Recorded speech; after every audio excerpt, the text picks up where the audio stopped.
Today is the final part of our power steering build. We got to get it all put together. We've got a pump we got to put on. We've got to press on a power steering pulley. We've got to get the pump configured to work with our Mustang II rack and pinion steering. We've got to put custom lines on and fittings. Then we've got to fill the whole system. Then we got to test it. Sounds like it's a pretty simple, straightforward process, but there's a lot of little minutiae and details that we got to go over to make sure that we get this just right. If you want to see that happen, stick around.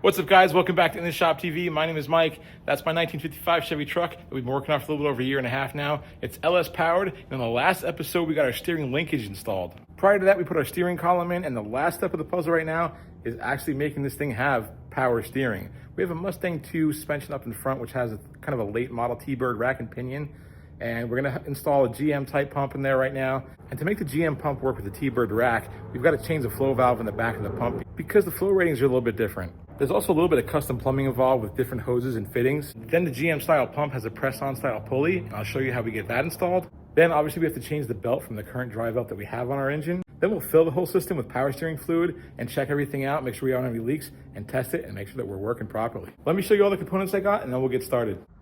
All right, so we've got our line set from Speedway Racing, and it comes with a kit with some AN fittings that are specifically made to attach to our Thunderbird rack and pinion. We've got a brand new power steering pulley that we're gonna press onto the front of our pump. This is that flow control valve that I mentioned before. It kind of screws into the back of the pump. Got a new belt, we've got some power steering fluid, and of course we've got the pump itself. Now these are the standard pumps that you'll find on most LS truck engines, but there's a couple different models that have different features on them that you need to look out for. Some of them will have 2 fittings on the back, some of them will have 3. The traditional 2 is basically your pressure side and your return side of the pump. And on the pumps that have 3 fittings, you'll see another fitting that's actually for if you have hydro boost. We're not using hydro boost, so we're gonna stick with the standard style pump. So the first step that I'm gonna do is take out this flow regulator here. I'm gonna go ahead and install this on the pump first because once it's on the vehicle, it just might be a little bit harder to get my hands back there and install it. Although we have plenty of room right now because there's no fenders on, but still, it's just super easy to do it now, so might as well. So we're gonna take out our supplied flow control valve and replace it with a reduced pressure valve. Spring loaded, so it's a little tight to get in. I use an impact to take it out. And we'll zap this back down with a 7/8 socket.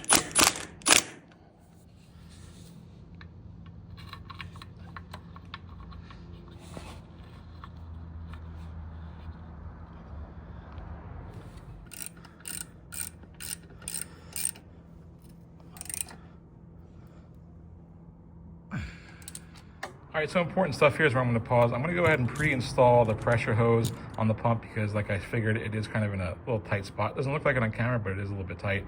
And in order to do that, that fitting that we put in there is for an O-ring style hose, and we do not have an O-ring style, we have an inverted flare. So in order to make these two work, you have to use this little tiny ferrule. Basically, the skinny side right here slips into the pump or that fitting, and then there is your inverted flare fitting on the other end, which mates up nicely to our hose here. A little bit tricky to do this with the camera in my hand. Shouldn't be too bad without the camera, but I just can't get the camera in there and my both hands, and I need 2 hands to do this. So I'm gonna put you guys down. We'll slip this in there and just loosely tighten that pressure line up, and we'll be right back.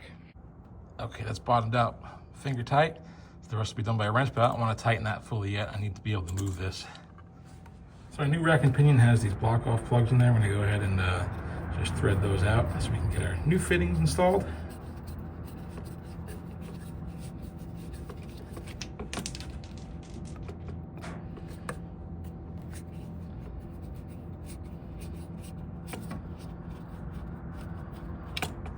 So coming up to another really important part here is these fittings that go into the rack.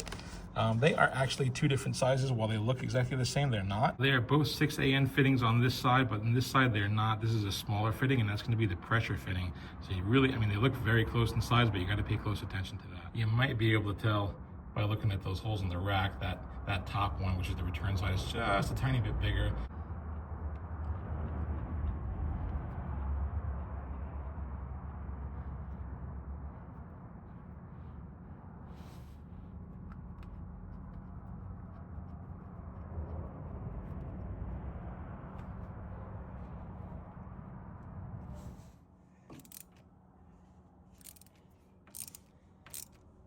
All right, so I got the pressure side on. It was a little bit difficult for a couple of reasons. Number one, they actually give you really good quality hoses. These are made by Gates. It's not a crappy thin hose. So they're really rigid and hard to work with in terms of bending them into shape where you need them to be. All right, so we're gonna take a break from the hoses and put this pulley on right now. This is a press fit, meaning it has to use a special tool. What I have here is my puller and install tool. We're gonna use just the installer tool, which basically has like this part is a bearing. What we'll do is we'll thread this into the snout of the power steering pump and then tighten this down all the way into the power steering pump. We'll then hold this with a wrench and then tighten down on this, pressing the whole pulley onto the snout. Really important, you may be tempted to put grease on the snout to aid in the installation process. Don't do that.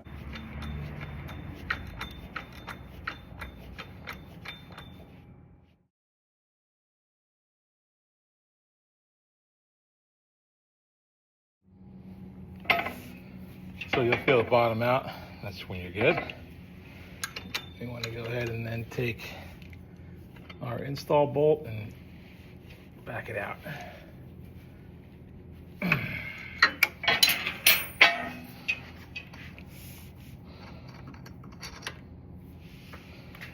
That's it. A really good indicator is when you see the snout of the water pump flush with the face of the pulley itself.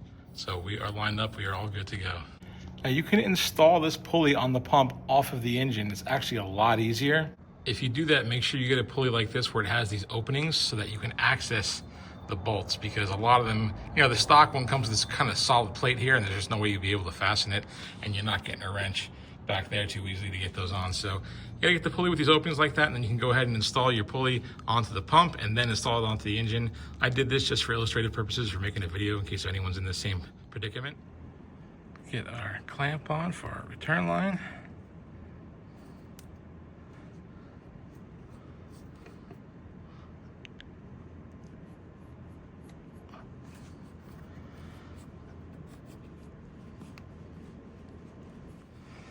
There we go.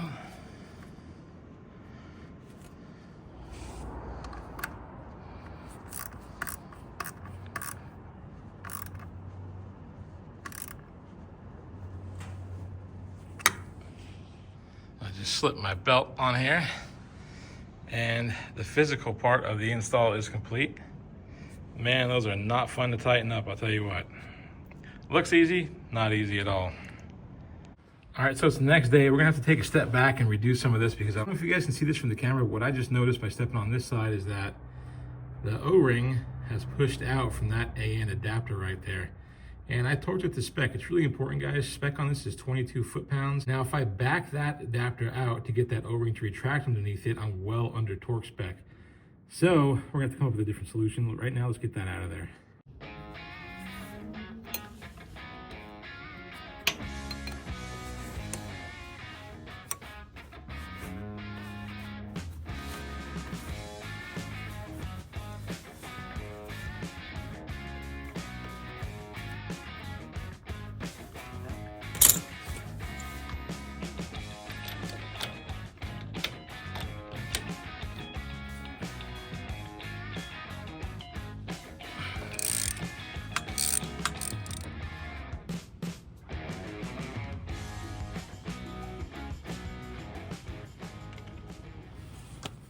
So I don't know if you guys can tell, but part of the problem is that O-ring doesn't sit in a groove. It's just kind of resting there on the shoulder of that adapter. So as soon as you torque down on this flat part, it just pushes the O-ring right out the side. So here's my solution, or tip of the day, or trick of the day, or whatever you want to call it. I cut the O-ring off because that's just not going to work up there. And I'm going to replace it with these. These are called Stato seals, or you might hear them referred to as sealing washers. Most commonly, you'll see them labeled as kind of affixed to oil pan plugs that leak. What it is basically is an O-ring that's mechanically bonded to a washer, but it's double protection because the washers that they use are actually crush washers. So it's like double protection. You get the O-ring seal that we all know and trust, and you get an aluminum crush washer that will also crush and conform to the shape. So it's kind of double protection. I'm gonna go ahead and push that on there. All right, we're all tightened up, new washers in place. All right, so the next step in this is I want to get this thing filled with power steering fluid, and this is my method on how I do it. I lift the front of the truck up. I'm going to use my lift in the same blocks of wood that I have under here in the first place. I'm going to continue using my lift to do that with the blocks of wood I have on the jack stands. So lower the lift down and the front of the truck will come up on those jack stands. Always make sure your rear wheels are chocked, of course. Then I'm going to slowly fill the reservoir with power steering fluid until it looks like it's full. Then we're gonna go to the cab and we're gonna turn that wheel probably like 100 zillion times and come back and look at the reservoir and see if it went down a level at all. That's kind of how you bleed the system of air and purge all the air out of it, is by turning it back and forth, fully lock to lock, as many times as you can tolerate it. Go back and look, see if the level drops at all, add more fluid. Do it again, go back and look. If it drops at all, add more fluid and repeat until that fluid level doesn't change.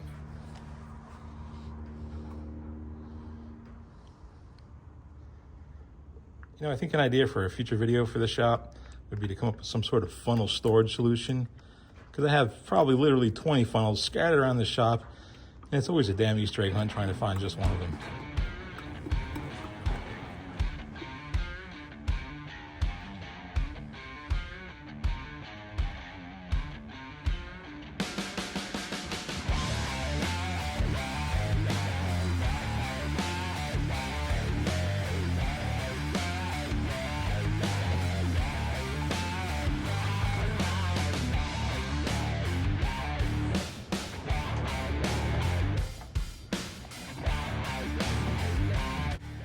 All right, so we ran it back and forth about 100 million times, burped it, seen air bubbles come out, did it again, add fluid, did it again, didn't see any more bubbles come out, did it about 20 more times, didn't see any more bubbles come out, thought we were good.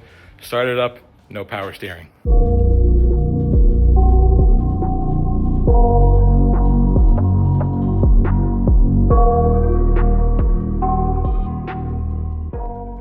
So I was perplexed. I went over everything and made sure I had it right. I did. It was all plumbed right. The belt's on right. Had good tension. No more bubbles coming out of there. I'm like, what the hell is going on? Had it elevated. I mean, that should be the key to it right there to get all the air come up. So I just gave it one more shot. So what I did is I put it up in the air just a little bit higher, turned the wheel really, really fast, and it kind of burped one big shot of air out there, and all of a sudden we had power steering. So let me show you.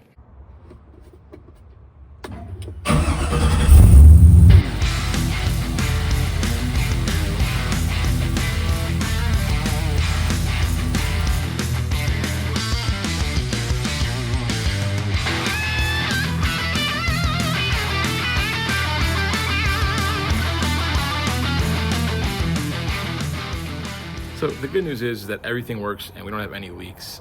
Those washers that I put in, those saddle seals, or they're just called sealing washers, I really think they should be included with every power steering line kit or adapters or whatever. But you know, for a manufacturer, it's a lot cheaper for them to throw an O-ring on it. And some people will lead to believe that if the manufacturer put that there, then that's better. But really it's because the O-ring was 2 cents and those are about $2 a pop. So, you know, that's the difference why you don't see those things from the factory or from the manufacturer. But you know, again, that's a O-ring that's bonded to a crush washer. So it's really the best form of sealing, in my opinion. They don't work for every application because sometimes they don't fit where, you know, you kind of need space for them because they're bigger than the shoulder of that actual fitting. So they work really, really great. You've probably seen them for oil pan plugs that leak, you know, on older vehicles where the threads maybe aren't so tight anymore and then whatnot. So that's kind of where I got the idea from, but they're really great at sealing and there's no leaks at all. And I'm happy with that. Bad news is that while I was checking for leaks on the power steering pump, I bumped the header and yeah, that hurts like hell. Not the first time I touched the header in my life. When I first started working on cars, I had an old 73 Challenger and I had a misfire and I was, I don't know what possessed me to do this. I was probably like 16 or 17. But I touched the header to see which one was misfiring and yeah, I had like no skin on the tip of my fingers at all and that was miserable pain for a couple of weeks. So, and I'm sure it won't be the last time, unfortunately, doing this type of stuff. Anyway, guys, this will work for any type of vehicle. It's not just for a Mustang II rack and pinion and an LS engine. If you're using a hydraulic power steering pump and a rack and pinion or even a gearbox, the principle and the installation is really pretty much the same. You're pressing on a pulley.